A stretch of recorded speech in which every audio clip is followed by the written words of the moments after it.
इस जीवन में मनुष्य केवल 3 चीजों के पीछे भागता है।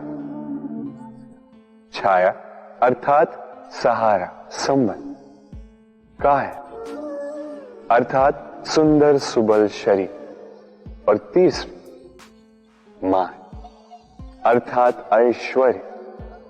अब अचंभित करने वाली बात यह है कि समय आने पर यही 3 वस्तुएं हैं जो सबसे पहले आपका त्याग करती है।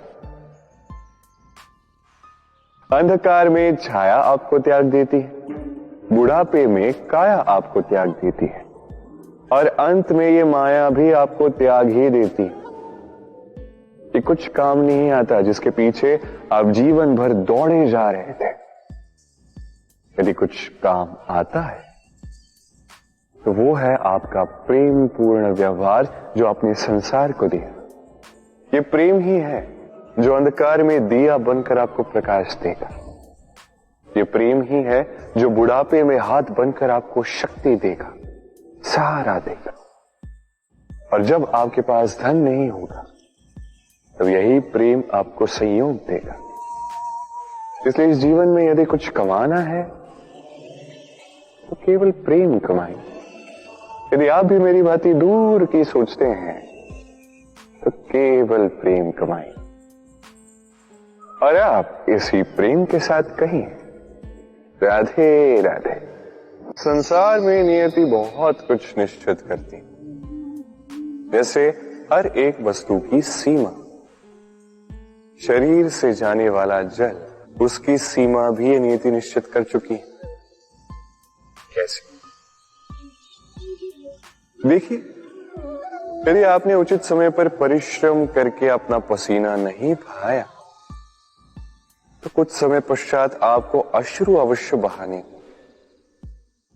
क्योंकि सब कुछ यदि भाग्य से मिल भी जाए उसे कर्म से रक्षित करना पड़ता है। यदि परिश्रम करते रहोगे तो जो पाया है उसे सहेज कर रख पाओगे, और जो आप पाना चाहते हैं वो अवश्य पालोगे। किंतु यदि परिश्रम से दूर रहे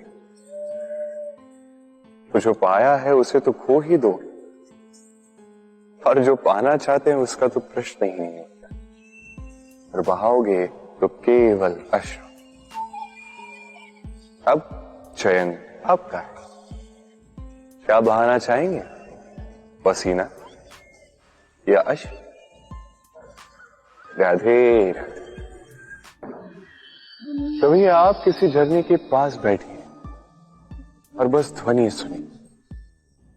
आहा, वो ध्वनि मन को शांत ही कर देती है, हमें एक आनंद सा भर देती है। तो इसे मैं कहता हूं नैसर्गिक संगीत।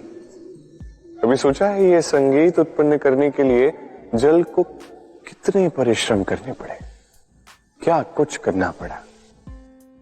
सोचिए वो जल कहां कहां से गिरा होगा, किन किन चट्टानों से जाके टकराया होगा, कैसी तीक्ष्ण रेखाओं का सामना किया होगा, उसे कैसे लांघा होगा, अपने तन में समाहित उन पत्थरों से कैसे संघर्ष किया होगा, कैसे आगे बढ़ा होगा। सोचिए ये सब होने के पश्चात ही ये संगीत सुनना संभव था। ये झरने का ये सुंदर संगीत आपके कान तक कभी पहुंचता ही नहीं यदि उस जल का विरोध करने वाले पत्थर ना होते। इसका तात्पर्य क्या? तात्पर्य एक ही है, इन बाधाओं का सामना करें, इनसे दूर ना भागे, क्योंकि ये बाधाएं ये नैसर्गिक है। सभी के जीवन में ये बाधाएं आती, इनका सामना करें, जीवन में आगे बढ़े, और आप भी स्वयं से उत्पन्न कीजिए ये नैसर्गिक संगीत, और इस संसार में फैलाइए शांति और प्रसन्नता। राधे राधे। इस पुष्प को देख रहे हैं आप? कितना सुंदर है ये पुष्प। हर कोई चाहता है कि ऐसे किसी पुष्प को वो अपना ले, अपने पास रखे। अब सोचिए पुष्प को ये जो सम्मान मिलता है ये किस कारण से मिलता है? केवल इसलिए कि ये सुंदर है? चलिए आपको कुछ समझाता। ये पुष्प जब डाली पर होता है सुगंध से हमें आकर्षित करता है। इसी पुष्प की यदि आप माला बनाओ, किसी मूर्ति पे चढ़ाओ, तो यह आदर का प्रतीक बनता है। अब यही पुष्प यदि आप शैया पे बिछा दो तो आप वो दृश्य देखकर, आप उस सुगंध से आपका मन प्रफुल्लित हो जाएगा। किंतु सोचिए, यही पुष्प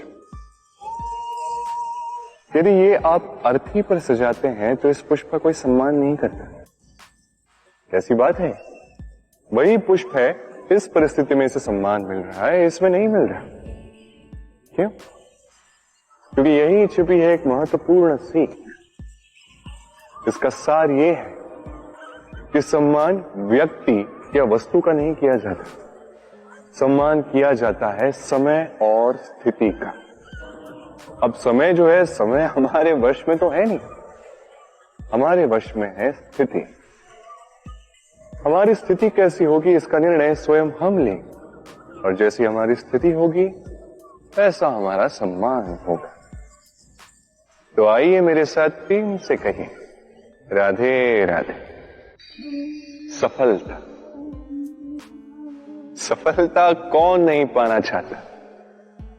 हर एक व्यक्ति चाहता है कि सफलता स्वयं आकर उसके कदम चूमे। अब सफलता कदम केवल उनके चूमती है जिनके पांव धरातल पर होते हैं, जो स्वप्न की आशा में उड़ते नहीं, जो यथार्थ के धरातल से जुड़े होते हैं, वो भी दृढ़ता के साथ। सफलता उनको नहीं मिलती जो घर पे बैठे बैठे केवल स्वप्न देखते हैं।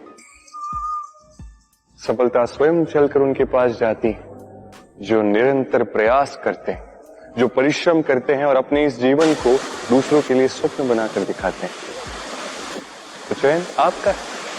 सफल सभी होना चाहते हैं, स्वप्न सभी साकार करना चाहते हैं। स्वप्न तभी साकार होंगे जब परिश्रम करोगे, और सफलता तभी तक आपके साथ रहेगी जब तक आप विनम्र रहोगे। तो आइए मेरे साथ प्रेम से कहिए, राधे राधे। समस्याएं, अब समस्याएं किसके जीवन में नहीं होती? हर एक के जीवन में समस्याएं होती, और ठीक है, जीवन है तो समय के साथ समस्याएं आती ही। किंतु क्या सारी समस्याएं समय ही लाता है? नहीं, आप सारी समस्याओं का श्रेय समय को नहीं दे सकते। ये अधिकतर समस्याएं तो ऐसी होती हैं जिन्हें हम स्वयं आमंत्रित करते हैं कि समस्याओं आओ, मैं आपकी प्रतीक्षा कर रहा हूं। कैसे? अब ये निर्भर करता है आपकी हाँ और ना। अधिकतर समस्याएं इसलिए आती क्योंकि हम बार बार हाँ कहते जाते हैं, और अधिकतर समस्याएं इसलिए आती हैं क्योंकि हम उचित समय पर ना नहीं कह पाते। इसलिए बिना सोचे समझे किसी भी बात या किसी भी प्रस्ताव का समर्थन करना आपको बहुत बड़े संकट में डाल सकता है। वहीं कभी ना कह पाना, ये आपको उससे भी बड़े संकट में डाल सकता है। इसलिए स्मरण रखिए, ये अत्यंत महत्वपूर्ण सीख। सदैव सोच समझकर ही हाँ कीजिए, और दृढ़ता के साथ ही ना कीजिए, और विश्वास कीजिए आपका जीवन अत्यधिक सुखमयी हो जाए। तो आइए मेरे साथ प्रेम से कहिए, राधे राधे।